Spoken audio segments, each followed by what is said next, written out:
అల్లు అర్జున్ ఇప్పుడు ఈ పేరు ఇండియన్ సినిమా ఇండస్ట్రీలో వైల్డ్ ఫైర్ లాగా మారుమోగిపోతుంది. 4 వారాల క్రితం విడుదలైన ఈ చిత్రం నాన్ స్టాప్ గా బ్యాటింగ్ కొనసాగిస్తుంది. తెలుగు రాష్ట్రాలలో కలెక్షన్ ప్రభావం కొంతమేర తగ్గిన నార్త్ ఇండియాలో మాత్రం ఆగడం లేదు. సుకుమార్ టేకింగ్ కి అల్లు అర్జున్ యాటిట్యూడ్ తోడు కావడంతో ప్రేక్షకులను మెప్పిస్తుంది. రష్మిక యాక్టింగ్ కూడా ఈ చిత్రానికి బాగా ప్లస్ అయింది. ఈ సినిమాను బ్యాక్గ్రౌండ్ మ్యూజిక్ మరో లెవెల్లోకి తీసుకుని వెళ్ళింది. ఇప్పటికే ప్రపంచ బాక్సాఫీస్ వద్ద ఈ సినిమా దాదాపు 1500 కోట్లు పైగా రాబట్టినట్టు చిత్ర యూనిట్ అఫీషియల్ గా పోస్ట్ చేసింది. కానీ ఇది నాణానికి ఒకవైపు మాత్రమే. మరోవైపు కొన్ని చోట్ల ఈ సినిమా ఇంకా బ్రేక్ ఈవెన్ కాలేదు అని తెలుస్తుంది. ఈ వివరాలు ఇప్పుడు మనం తెలుసుకుందాం. నిజానికి ఈ సినిమా ప్రపంచవ్యాప్తంగా మొదటి రోజు 250 కోట్లకు పైగా వసూలు చేసింది. మొదటి వారం రోజుల కలెక్షన్స్ భారీగా వచ్చినా ఆ తర్వాత తగ్గుముఖం పట్టాయి. ముఖ్యంగా అల్లు అర్జున్ కి మంచి ఫాలోయింగ్ ఉన్న కేరళలో పుష్ప 2 సినిమా అనుకున్నంత మేర కలెక్షన్స్ రాబట్టలేదు. 4 వారాల్లో కేవలం 7 కోట్లు మాత్రమే రాబట్టి అక్కడ ఫ్లాప్ గా మిగిలింది. దీంతో పుష్ప 2 మూవీ మేకర్స్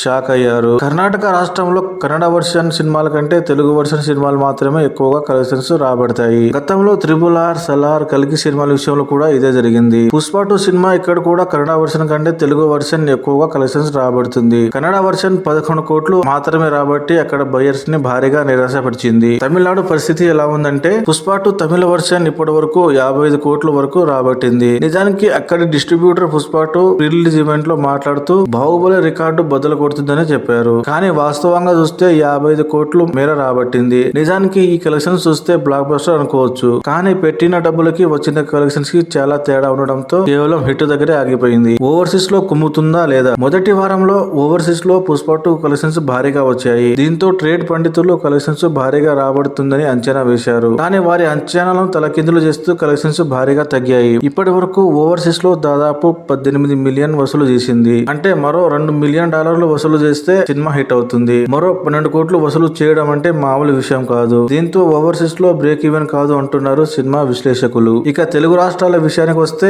మొదటి వారం టికెట్ రేట్స్ భారీగా పెంచడం వల్ల తెలుగు రాష్ట్రాలలో కలెక్షన్స్ వర్షం కురిసింది. కానీ ఆ తర్వాత కొంతమేర తగ్గి 3వ వారం నుంచి భారీగా తగ్గిపోయాయి. నైజాం లో ఈ సినిమా బ్రేక్ ఈవెన్ అయింది. నిర్మాతలు సొంతంగా విడుదల చేయడం ద్వారా నైజాం లో పెరిగిన రేట్స్ వల్ల గట్టెక్కింది. నైజాం లో బాహుబలి రికార్డు బ్రేక్ చేసి RRR రికార్డుకి చాలా దూరంలో ఉంది. ఆంధ్ర ప్రాంతంలో కొన్ని ఏరియాలలో బ్రేక్ ఈవెన్ అయినా మరికొన్ని ఏరియాలలో స్వల్ప నష్టాలు వచ్చే అవకాశం ఉంది అంటున్నారు. సీరియడ్ లో కూడా ఇదే పరిస్థితి ఉంది. అయితే ఆంధ్రలో ఈ పరిస్థితి రావడానికి ప్రధాన కారణం భారీ ధర పెట్టి సినిమాను కొనడం వల్ల బ్రేక్ ఈవెన్ కాలేదు అంటున్నారు. టికెట్ రేట్స్ భారీగా పెంచడం వల్ల కూడా బ్రేక్ ఈవెన్ కాలేదు అనే వాదన కూడా ఉంది. ఇక హిందీ విషయానికి వస్తే ఇక్కడ ఆకాశమే హద్దుగా చెలరేగుతుంది. కేవలం హిందీలో మాత్రమే 700 కోట్లకు పైగా వసూలు చేసి అక్కడ అన్ని రికార్డులను తుక్కు చేసింది. అంతేకాదు హిందీలో ఆల్ టైమ్ రికార్డు సెట్ చేసింది. ఈ రికార్డు బ్రేక్ చేయడం ఇప్పట్లో సాధ్యం కాకపోవచ్చు. మొత్తం మీద పుష్ప 2 సినిమా కలెక్షన్స్ భారీగా వచ్చాయి. కానీ ఈ సినిమాను కూడా భారీ రేట్ పెట్టి కొన్నారు. అందువల్ల చాలా ఏరియాలలో భారీగా వసూలు అయినట్టు కలెక్షన్స్ చూపిస్తున్నా బ్రేక్ ఈవెన్ టార్గెట్ కూడా హై లెవెల్లో ఉండడంతో కొన్ని ఏరియాల్లో స్వల్ప నష్టాలు వచ్చే అవకాశం ఉంది.